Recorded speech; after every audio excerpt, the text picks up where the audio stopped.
Why have we come to earth? Do you remember?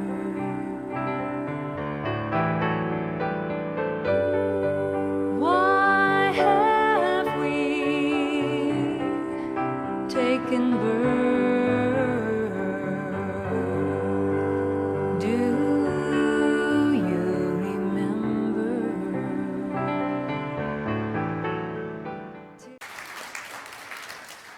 Thank you very much. We call it a ho-ho-holy, hee-hee healing. So we'll talk about laughter as a medicine. And this afternoon I'm doing a play shop called Wake Up Laughing and Leave Laughter in Your Wake. And this will kind of explain a little bit where I'm coming from. How many got to see the Swami last night? Okay, well, if you missed it, you can take my time travel workshop and go back and do that. And I'm offering my time travel workshop last week. So I've been really fortunate to have grown up in a family where humor was a natural thing. And so I've always had this as part of me, and I've always been blessed with the ability to see and hear funny. And if you, and anybody can learn to do this, by the way. And when you begin to do that, you begin to recognize the universe's sense of humor. And I'll give you an example. A number of years ago, my wife Trudy was back in Michigan. She was dismantling her parents' big home when her mom went into assisted living. And in the Midwest, as you probably know, the homes have basements and attics, which means more room for stuff. And her parents were a great collector of stuff. And I think they imagined that someday they would have this big garage sale. And you look at some of the stuff they collected, and you realize this had to be manufactured specifically for a garage sale. You ever see stuff like that? It's a factory in New Jersey that puts out this stuff for garage sales. You know? And so Trudy knows that since I was a kid, my great love has been baseball. And so throughout the tons and tons and tons of stuff, she's looking for some kind of baseball memorabilia. And she finds one thing, just one thing. It's a Kellogg's Corn Flake holographic Yogi Berra baseball card.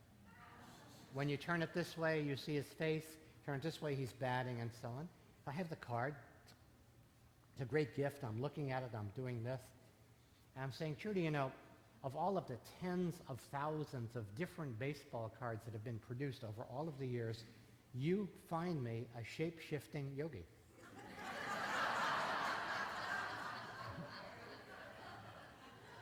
God's going.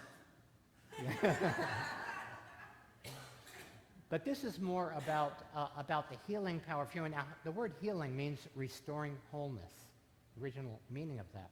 And so when we're looking at restoring wholeness, that's the whole picture. And sometimes a joke can be so transformational that it could almost change the world. True story, something that happened during the Cuban Missile Crisis, which was the closest we've come so far to blowing ourselves up. And there were some American and Soviet delegates meeting to discuss possible trade between the two countries. When news of the missile crisis hit, everything stopped. Tremendous tension in the room. Finally, one of the Soviet delegates rather timidly raised his hand and he said, I suggest that we each go around and tell a joke. He volunteered to start. His joke was, what's the difference between capitalism and communism? In capitalism, man exploits man. In communism, it's the other way around.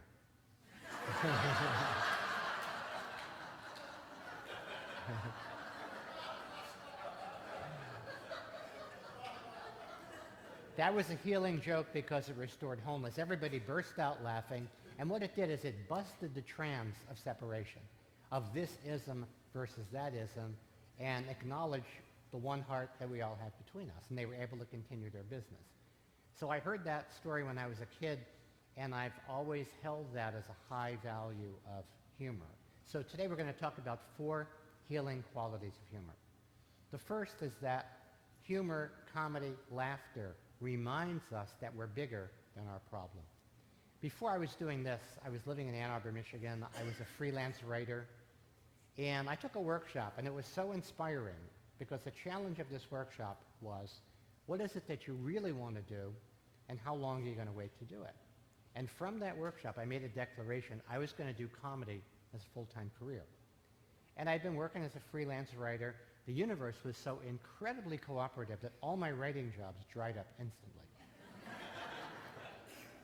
Had no money. I was going through what I call my Baroque period. I was hiding from the landlord because we were 3 months behind on our rent, 2 or 3 months behind on our rent, and it was very stressful.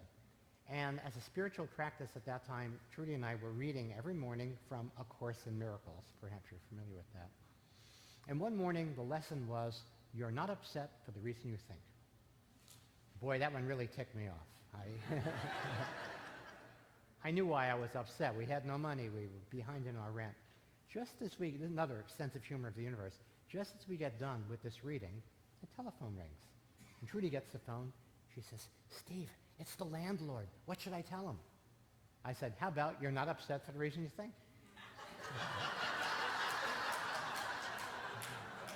I'm saying, I'm beginning to see how the spiritual stuff really works.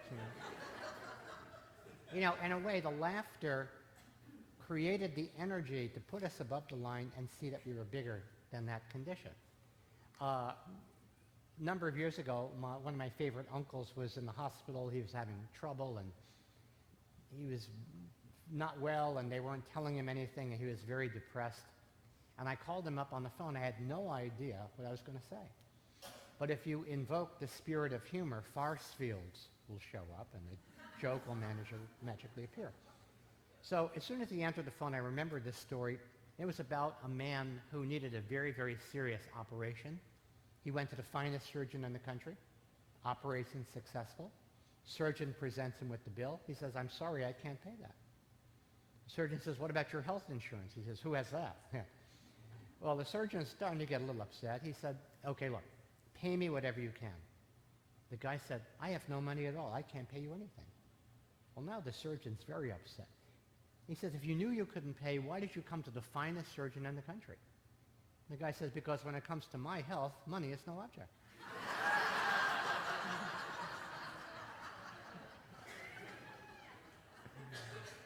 And of course, my uncle laughed at this because this was a joke on the medical system that was holding him kind of hostage. And then he was inspired. He told me a story, and I remember that joke even now. It was about a world-famous minister who dies and goes to heaven, and he's waiting there at the pearly gates, and he arrives at the same time as this cab driver from New York. They let the cab driver in, and the minister is waiting and waiting and waiting. Finally, he calls over the attending angel. Excuse me, I'm a world-famous minister. Why did you let the cab driver in? I'm waiting out here. Angel says, well, because when you preached, everybody slept. But when he drove, everybody prayed.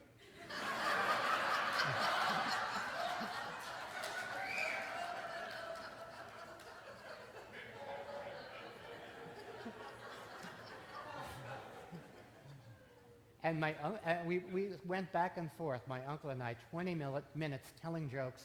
At the end of that period, there was vitality in his voice because he was reminded who he really is bigger than the condition.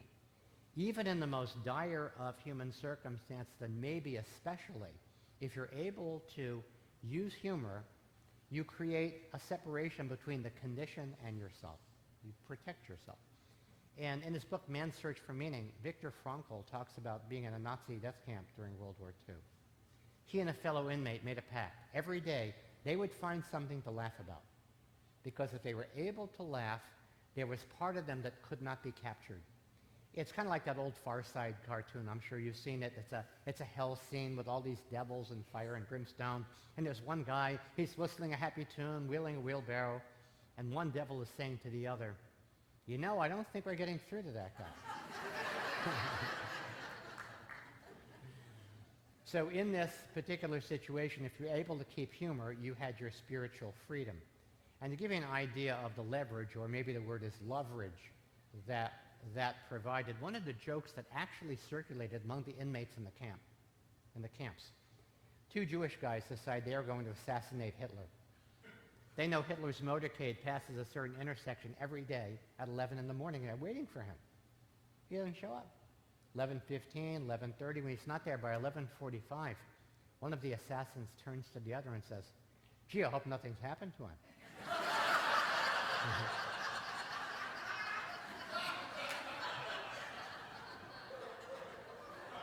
That's the power of humor.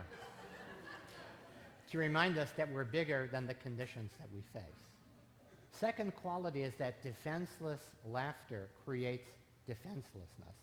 Now, I spent my deformative years in New York City. Anyone from New York? Oh, you're familiar with Flushing, New York? I had that impulse. You know, I grew up in a housing project in Brooklyn, and what I learned, when the older kids asked me for money, I learned to say, "Hey, I live here. If I had money, would I be living here?" And they'd laugh and leave me alone. So I was doing stand-up for money when I was 8 years old. It was my money, but you know. And I was the class comedian. Anybody else class comedian? Anyone? Yeah, yeah. You know that you're selected by God for this archetype the first time you're in the lunchroom and you make another kid laugh so hard that milk comes out of their nose. If you don't get it, the next time, 2 green peas, 1 out of each mouth. So I was that kid, and like everybody else in this room, I'm betting you were told to get serious. So I was told to get serious, and I really, really, really tried. In New York, you can graduate high school at 16. So I graduated. I was socially retarded and in college and trying to blend in, you know, and not make any waves, and I'm just going to be normal. Huh? Fat chance. So I'm sitting in a sociology lecture hall with 250 other very bored individuals. I'm in this space somewhere between sleep and deep sleep. Professor was talking about social mores, and out of the corner of my ear, I hear her ask, "And who can define for us social mores?" And before I know it, I'm standing up and in kind of a comedic Tourette's. What comes out is, "When the moon hits your eye like a big pizza pie at some more." Everybody laughed, except the professor. And she gave me a D in that class. But I earned that D. So as a kid, besides comedy, the other thing I loved, as I said earlier, is baseball. One of my favorite baseball characters was Casey Stengel. He was manager of the Yankees and then the Mets. When he was a rookie, as the story goes, Casey Stengel was hated by the fans in New York. Whenever he came to town, whenever he walked onto the field, they would boo him. This went on for a while, and one day he steps to the plate, the fans boo him. He tips his cap, a little sparrow flies out from under his cap, and everybody in the ballpark stands up and cheers. They never booed him again. Now think about this. Imagine one playful gesture changing the energy of 20,000 New Yorkers. So the moral of the story is, if you're going to flip somebody the bird, make it a real bird.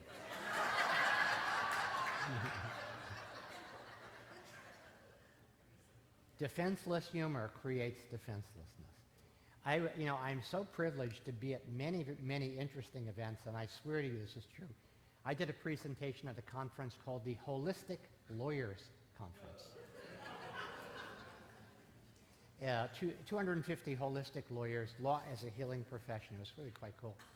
And after my presentation, one of the attorneys comes up and tells me a story. He was involved in a very, very difficult and contentious negotiation with another attorney. And at one point, he made an offer, and the other guy came back with a counter offer that was a slap in the face. It was an insult. And this guy is furious. And the only thing that can come out of his mouth is, "Yuck, yuck, yuck." The other lawyer goes, "Oh, wise guy, eh?" And the two of them are doing Three Stooges back and forth till they burst out laughing and just work the whole thing out. Good story. I was also involved in a difficult negotiation on the phone. You ever in a situation where every word you say seems to dig the hole deeper? So I just hung up. I was totally disgusted. Then I got an idea. I called the person back. I said, "Hi, this is Steve Bhaerman. Did somebody just call you pretending to be me?" She laughed and we worked the whole thing out. I was once the MC at an outdoor music event, and there was one of the performers was a harp player, very talented, but like her instrument, tightly wound. And she was almost ready to play, and they had to change the program so some other guy could play his set and go to another gig. And instead of agreeing to this agreeably, she did what the Swami would call tantrum yoga, you know. And unfortunately, the audience could see her, and I could see they decided they didn't like her. So before she's ready to go on, I asked her, I said, "Would you mind, would it be okay if I channeled Ed Sullivan to introduce you?" So clearly she wasn't thinking. She said, "Okay." No, it's her turn, and I bring Ed Sullivan into my physical body, which requires a lot of physical discomfort, chiropractic treatments for a week. Right now on our show, for you music lovers, I brought her on. She got very unenthusiastic applause because they didn't like her. And she gets on stage, and she proceeds to tune up for 10 minutes. And now the last compassionate soul in the audience hates her, right? So finally she's ready to play, and there's that moment, you know, she takes her breath, and just as her fingers are ready to touch the harp to play the first note, Ed Sullivan says, "Wasn't she wonderful, folks? Let's hear it for her, come on." The devil made me do it. But everybody burst out laughing, and of course, in the laughter, we'll learn more about this later, in the laughter came this energetic relief, like a huge, and they were ready to hear her music. And she played a set and got genuine applause because all that judgment got released. Now, sometimes the universe will do an intervention for you.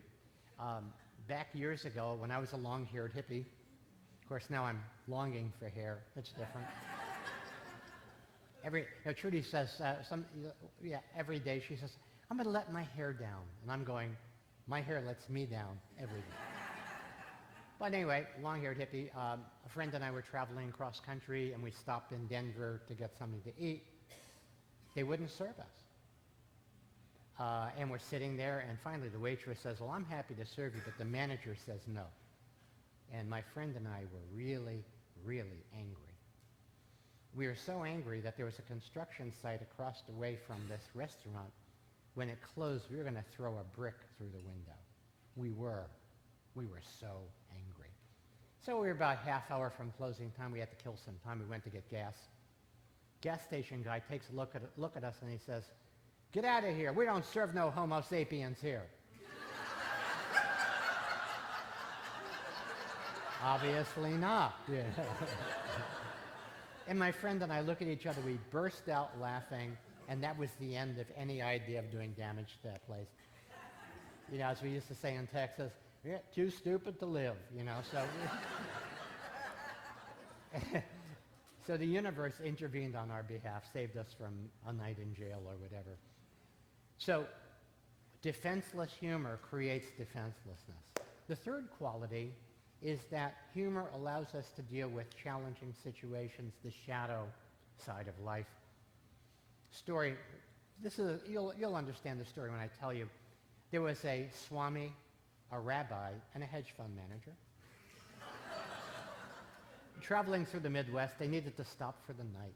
They stop at a farmhouse. Farmer says, "I'm sorry, I just have 2 beds. One of you will have to sleep out in the barn."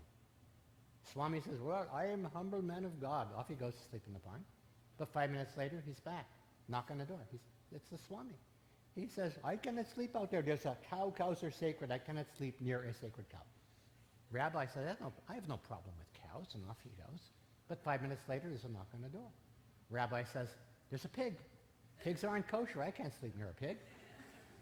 Hedge fund manager says, "You know what? I have no problem with animals," and off he goes to sleep in the barn. 5 minutes later, knock on the door. It's the pig and the cow.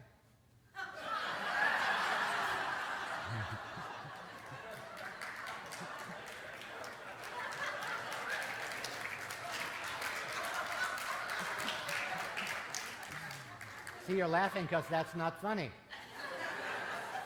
We'll learn more about where the energy for humor comes from later. But that's the shadow. You know, it's the things that we pretend that nobody can see. But when I was a kid, we had a dog named Buster. And when Buster was a puppy and he did something bad, he'd go running under the couch. There came the point where he was too big. So he would simply stick his head under the couch, his big doggy behind me sticking out, and he's going, I can't see you and you can't see me. So that's how most of our qualities are. Everybody knows who we are. We're just pretending they don't. You know? So my shadow story, a little town in West Texas about 100 years ago. The local madam came to the minister of the big church. She said, Reverend, I want to make amends for my life. I want to donate everything I have to the church. He says, well, ma'am, I need to think about this. Come back tomorrow. She came back the next day. He made up his mind. He said, I'm sorry, ma'am, I can't accept your offer. And off she went.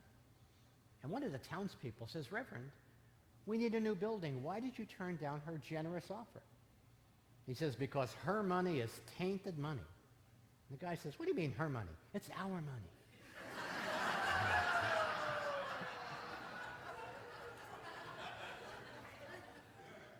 The Swami says, you're always going to get rear-ended by your own karma, you know. The other aspect of the shadow are things that have been challenging for us. So I grew up in a really wonderful family. However, I did have a Jewish mother. And the archetypal Jewish mother is a great cook who worries about everything. My mother was one for two. She worried about everything, except her cooking. And she was not naturally gifted as a cook. And sometimes when you're not naturally gifted at something, you tend to overdo it. She overcooked everything. I think in her generation there was a belief that there was something very dangerous about vegetables. And whatever that was had to be killed. She wanted to make sure these vegetables were 100% dead before she served them. So she would cook green vegetables till they were khaki. Yep, it's dead. But she worried about everything. And I took a job working for the city of Ann Arbor, Michigan, doing tree work, taking down trees that had Dutch elm disease. My mother was afraid I would catch Dutch elm disease. That's how nature-oriented we were in Brooklyn, right? I said, Mom, you know, people don't get Dutch elm disease. I said, dogs get it. She goes, dogs get it. You know, worried about Buster. She says, well, what happens to dogs? I said, they lose their bark.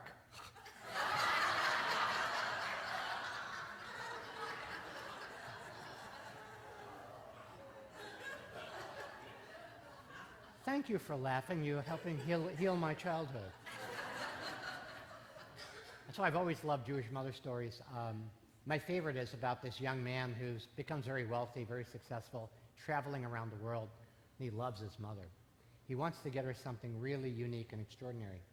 He's in a marketplace in South America. There's a mynah bird that speaks 12 languages. He pays $1,500, a lot of money in those days, $1,500 to have this bird shipped back to his mother's apartment in New York. He gets back to the States a couple of weeks later. He's excited. He calls her up. He says, well, Ma, how'd you like the gift? She says, it was delicious. He can't believe it. He goes, Mom, don't tell me you ate that bird. The bird spoke 12 languages. She said, he should have said something.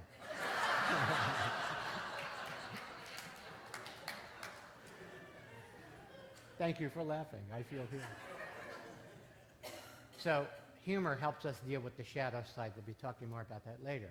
Finally, and maybe most important, humor, laughter, comedy is a reminder of the joy in life. You know, the world's in serious condition because of our conditioning to be serious, as the Swami would tell us. There's a well-known story about this old monk whose job it is to translate all of the ancient scrolls and documents. And he's down in the catacombs and working, and all of a sudden, the other monks hear a scream, and they come running down, and it's the old monk, and he's shaking, and he's saying, it says celebrate, not celibate.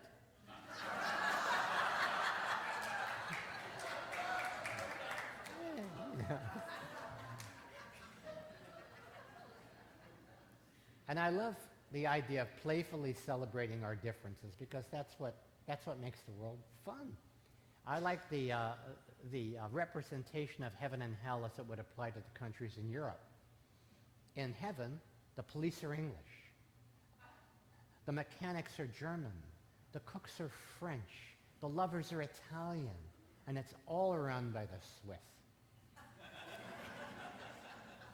In hell, the police are German. The cooks are English. Mechanics are French. The lovers are Swiss. And it's all run by the Italians. It's totally. So part of why I do what I do is I want to evoke these farce fields. I want people to start to see and hear funny. And I've been doing it so long that it comes naturally to me. And what seeing funny is finding relationships between familiar things that are unfamiliar. A new relationship between familiar things. So when we lived in Texas, before we went through D-Tex, when we lived in Texas here, Swami was a sacred cowpoke in those days. One of our favorite Chinese restaurants in Austin, it was a great place, but one day we go there, Trudy bites down, and there's a piece of steel wool in the stir fry. And we called the waiter over, and they were so embarrassed that they gave us our meals for free. So now I always carry steel wool.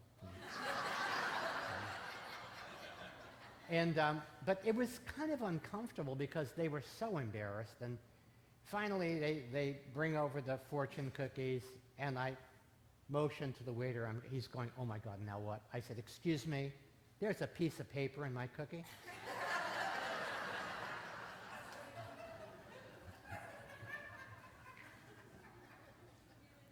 Now here's something else that happened that I couldn't have made this up. Again, when the farce is with you,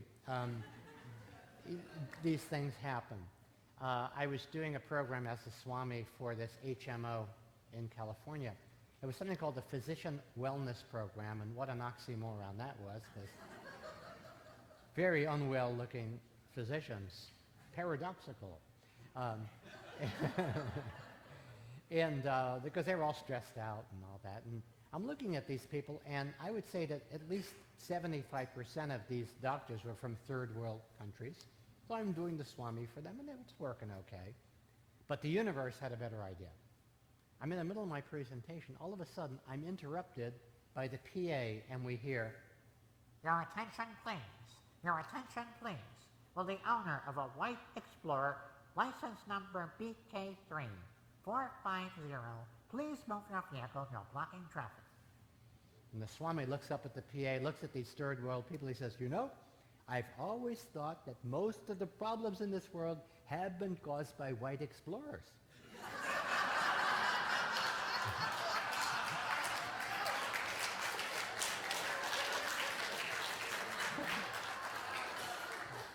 Struck by lightning during a brainstorm. How does that happen? So that's part of the magic of humor. It's surprise, it's delight, it's something that gives us a new way of seeing. There's often an aha in the wake of the ha-ha. So I want to thank you so much for being here, and as Swami would say, may the farce be with you. Hope I see you later. Thank you. Thanks.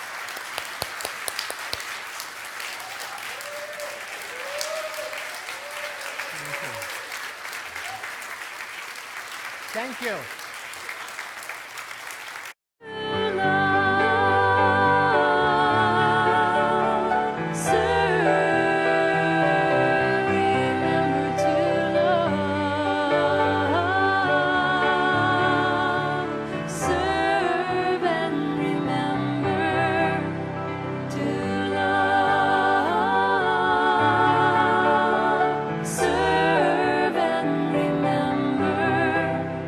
To love, serve.